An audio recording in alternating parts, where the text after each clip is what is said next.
सगुनी बरतिया रे सगुनी बरतिया सीता करेली शिवरात जी दे तो ना मोरी माया बस कडेलारिया फूलवा तोड़ना जावजी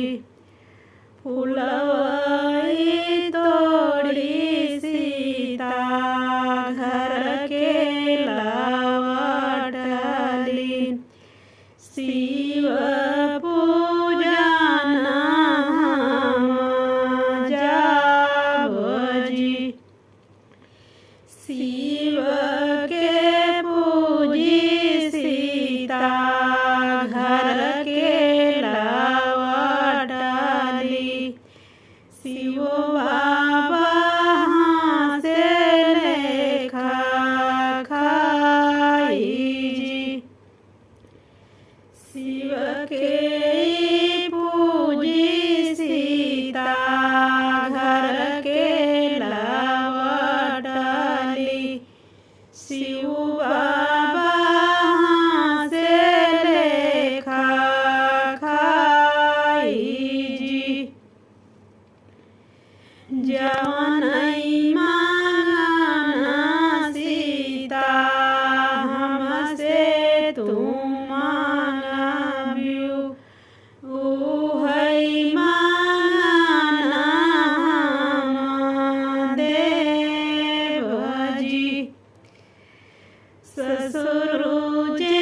मांगिन सीता दशरथ